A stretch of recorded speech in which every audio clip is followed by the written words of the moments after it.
मला एकच म्हणायचं की नाव सांगा तुम्ही आमचं. माझं नाव विजय निळकंठ उंबार्डेकर. जे आता जनार्दन उंबार्डेकर आहेत ते माझे मोठे भाऊ आहेत.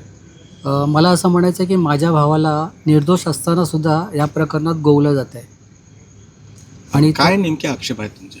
आक्षेप माझा असा आहे, जर ही लोकं बोलत आहेत की प्रेसमधनं त्या माणसाने लिक्विडचा कॅन हे केला, त्या प्रेसमध्ये वेगवेगळ्या ठिकाणी सगळीकडे CCTV कॅमेरे लावले. तिकडनं एक साधा कागदाची जी हे असते पट्टी तीसुद्धा बाहेर काढू शकत नाही. तिथे हा कॅन काढला, ठीक आहे कॅन काढला, तर कॅन काढत असताना त्यांनी त्याला का अडवला नाही, हा एक माझा आक्षेप आहे. दुसरं म्हणजे त्यांना जेवायला नाही मिळालं म्हणून तर आता आपल्या घरातला राग बायकोने जेवायला दिलं नाही किंवा काय दिलं नाही तो त्याचा पर्सनल प्रश्न आहे, त्याच्यात हा हे करू शकत नाहीत. दुसरं म्हणजे सकाळपासून तो अनकॉन्शियस असताना म्हणजे स्टेबल नसताना त्याची हे तरी त्याची ह्या लोकांनी स्टेटमेंट कमीत कमी 2 ते 2.5 तास घेतली. ज्या माणसाला तोंडातनं एक शब्दसुद्धा बाहेर येत नव्हता त्या माणसाकडनं ह्यांनी 2-2.5 तास काय वधवून घेतलं. हे झालं दुपारची गोष्ट. आज आपण ही रेकॉर्डिंग करतो आहे त्याच्या आधीपासून जवळपास 2.5 ते 3 तास झाले त्या माणसाची तिकडे स्टेटमेंट पोलीस घेत आहेत. एकंदरीत गाडीमध्ये कोण कोण होतं आणि त्या संदर्भात तुमचे काय?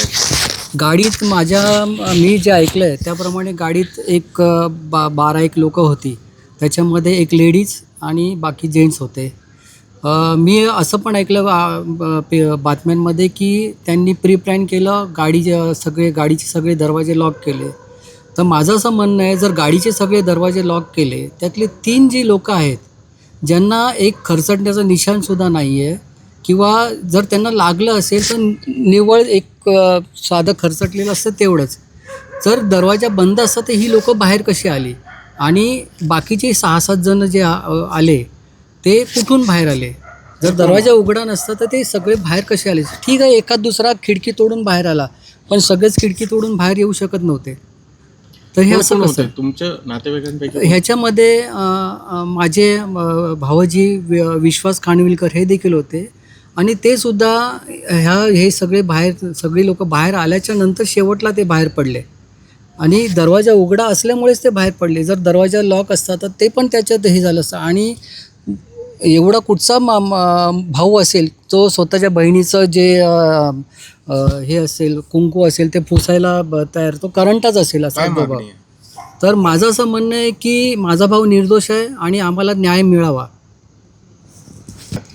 ना असं म्हणजे का मी तथ्य पण नसेल आणि एक पण नसेल. आणि जर ते म्हणतात जर बोनस नाही मिळाला काय नाही मिळाला, पण माझं मिस्टरने तर मला असं काही सांगितलेलं नाही आहे की मला बोनस नाही मिळाला काय नाही. मला जे दिवाळीला द्यायचे ते बरोबर आहे. समजा तर बोनस जर मला त्यांना दिला नसेल तर मला दिवाळीला त्यांनी खर्चाला पैसे दिले नसते ना.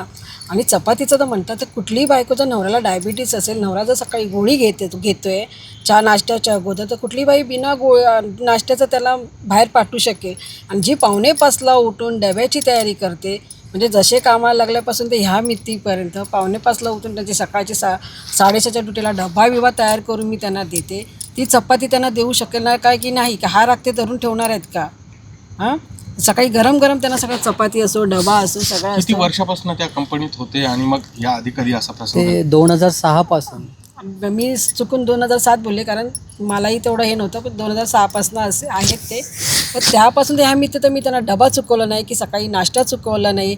2:30 वाजता त्यांची सेकंड ड्युटी असेल तर 2:30 वाजताही त्यांना मी संध्याकाळचा डबा द्यायची. जनरल असेल तरीही मी त्यांना सकाळी डबा द्यायची. फर्स्ट असली तरीही त्यांना सकाळी डबा द्यायची. पहिली 5:30ची ड्युटी असून मी 5:30ला त्यांना डबा द्यायची. आता 6:30ची ड्युटी झाली तरी मी त्यांना डबा द्यायची. मग असं कुठला नवरा म्हणलं की मला चपाती नाही मिळाली चहा बरोबर म्हणून तो राग माझ्या पोटात होता म्हणून असं काढेल का कोण आधी? पण त्याने केमिकल घेतलं आणि मग हे सगळं आता त्यांचे वाद होते. ते सांगतात केमिकल घेतलं दिसतंय कुठे, तर मी तर हे मान्य करू शकत नाही. असं दिसलं तर त्यांनी पण विचारलं ना की बाबा हे तू कुठून घेऊन चालत.